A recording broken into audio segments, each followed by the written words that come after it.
నమో బుద్ధాయ. జై భీమ్, జై భారత్, జై సంవిధాన్. యుక్త వయసు మరియు లైంగిక ఆరోగ్య విద్య 3వ భాగానికి స్వాగతం పలుకుతున్నాను. ఈ బహుజన యుద్ధబేరు యూట్యూబ్ ఛానల్ను యువత వద్దకు తీసుకువెళ్ళడానికి మీ దగ్గర ఉన్న సోషల్ మీడియాను ఉపయోగించమని విజ్ఞప్తి చేస్తున్నాను. యుక్త వయసు మరియు లైంగిక ఆరోగ్య విద్య 3వ భాగంలో లైంగిక అపోహలు, హస్తప్రయోగం, ప్రేమ, ఆకర్షణ, సమ్మతి, పోర్నోగ్రఫీ ప్రభావం మరియు ఆరోగ్యకరమైన సంబంధాలు, యుక్త వయసులో శరీరంలో జరిగే మార్పులతో పాటు మనసులో కూడా అనేక కొత్త భావనలు పుడతాయి. ఎదుట వ్యక్తుల పట్ల ఆకర్షణ కలగడం, ప్రేమ అంటే ఏమిటో తెలుసుకోవాలనే ఆసక్తి పెరగడం, శరీరానికి సంబంధించిన అనేక ప్రశ్నలు రావడం సహజం. అయితే మన సమాజంలో ఈ అంశాలపై బహిరంగంగా చర్చలు తక్కువగా ఉండడం వల్ల చాలామంది యువత తమ సందేహాలకు సమాధానాల కోసం స్నేహితులు, సోషల్ మీడియా లేదా విశ్వసనీయత లేని వనరులపై ఆధారపడుతున్నారు. ఫలితంగా అనేక అపోహలు, భయాలు, తప్పుడు నమ్మకాలు వ్యాపిస్తున్నాయి.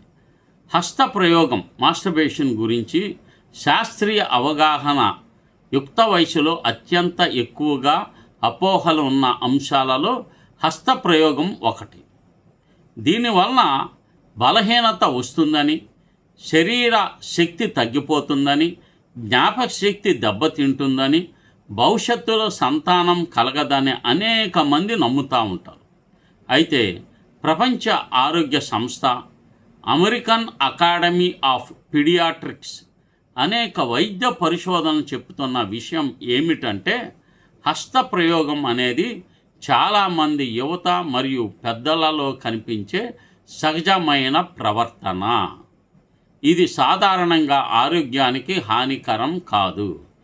దీనిని మానవ శరీర బలహీనతగా, ఎముకల బలహీనత, కంటి చూపు తగ్గిపోవడం, మానసిక వ్యాధులు వస్తాయని చెప్పడం అనేది దానికి శాస్త్రీయమైన ఆధారాలు లేనే లేవు.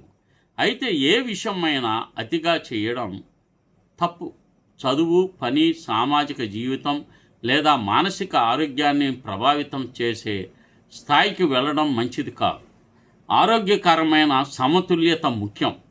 ప్రేమ, ఆకర్షణ మరియు మోహం తేడా ఏమిటి?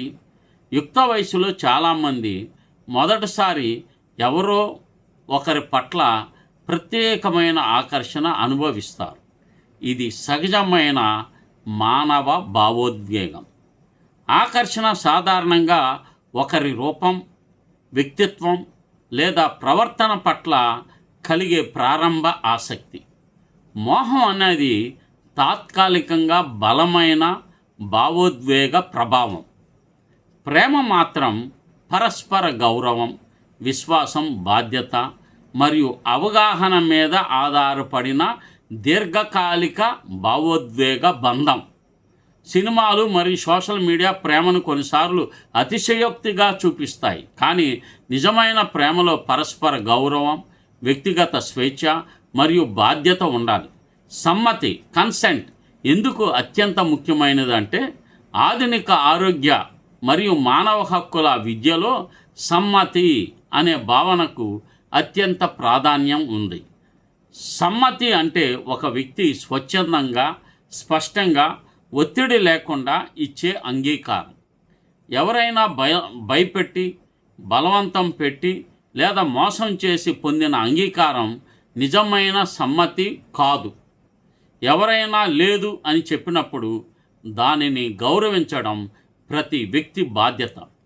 వ్యక్తిగత హద్దులను గౌరవించడం ఆరోగ్యకరమైన సంబంధాల పునాది.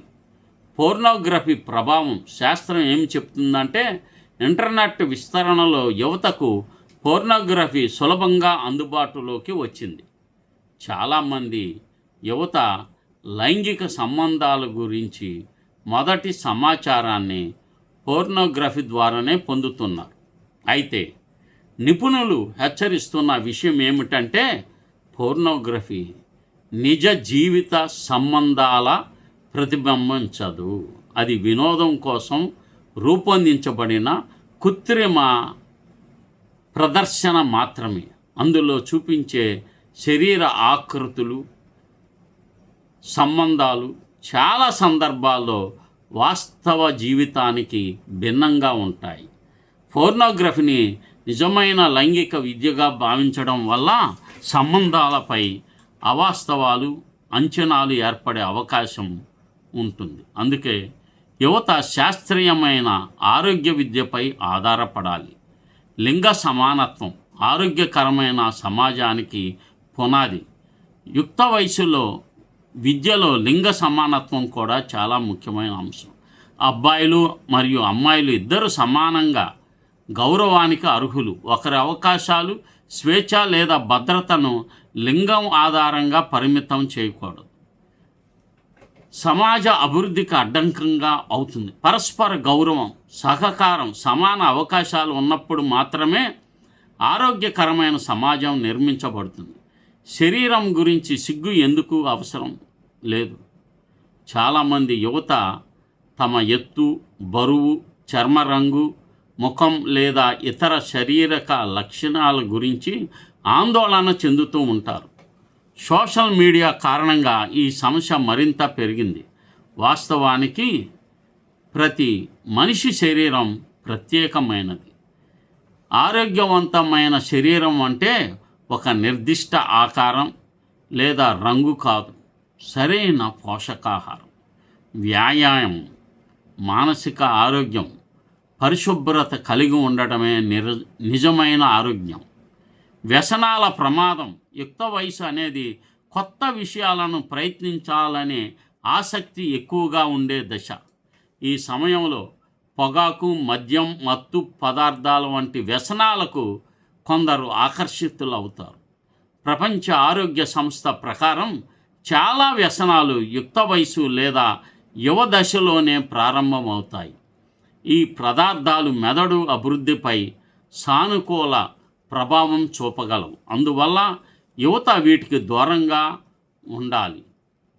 ఉండటం అనేది చాలా ముఖ్యం. స్నేహితుల ప్రభావం. యుక్త వయసులో స్నేహితుల ప్రభావం చాలా ఎక్కువగా ఉంటుంది. మంచి స్నేహితులు ఆత్మవిశ్వాసాన్ని పెంచుతారు, చదువులలో ప్రోత్సహిస్తారు, కష్టకాలంలో అండగా నిలుస్తారు. అయితే తప్పుదారి పట్టించే స్నేహితులు కూడా ప్రమాదకారులు కాదు. అందువల్ల యువత తమ నిర్ణయాలను కేవలం ఒత్తిడితో కాకుండా ఆలోచించి నిర్ణయం తీసుకోవడం నేర్చుకోవాలి. తల్లిదండ్రులు మరియు ఉపాధ్యాయుల పాత్ర. యువత ఆశ్చర్యంగా, ఆరోగ్యకరంగా ఎదగాలంటే కుటుంబం మరియు విద్యా సంస్థలు కీలక పాత్ర పోషిస్తాయి. పిల్లల ప్రశ్నలు అడిగినప్పుడు వారిని మందలించడం కాకుండా శాస్త్రీయంగా సమాధానాలు చెప్పాలి. భయం మరియు సిగ్గు ఆధారంగా కాకుండా జ్ఞానం మరియు అవగాహన ఆధారంగా విద్యను అందించాలి. యునెస్కో మరియు వరల్డ్ హెల్త్ ఆర్గనైజేషన్ మార్గదర్శకాలు కూడా ఈ విషయాన్ని నొక్కి చెబుతున్నాయి. యుక్త వయసుకు తగిన ఆరోగ్యం మరియు లైంగిక విద్య యువత మరింత బాధ్యతాయుతమైన నిర్ణయాలు తీసుకునేలా చేస్తుంది. యుక్త వయసు అనేది కేవలం శరీర ఎదుగుదల దశ కాదు, అది వ్యక్తిత్వ నిర్మాణం జరిగే కాలం. ఈ సమయంలో ప్రేమ, ఆకర్షణ, స్నేహం, వ్యక్తిగత హద్దులు, సమ్మతి, భద్రత, ఆరోగ్యకరమైన జీవనశైలి వంటి అంశాలపై సరైన అవగాహన అవసరం. అపోహల అంటే శాస్త్రీయ సమాచారం, భయాల కంటే అవగాహన, సిగ్గు కంటే జ్ఞానం యువత ఆరోగ్యకరమైన భవిష్యత్తు వైపుకు నడిపిస్తాయి. ఆరోగ్యకరమైన శరీరం, సమతుల మనస్సు, బాధ్యతాయుతమైన ఆలోచన మరియు పరస్పరం గౌరవం కలిగిన యువతే రేపటి సమాజాన్ని నిర్మించబోతున్నారు. నమో బుద్ధాయ. జై భీమ్.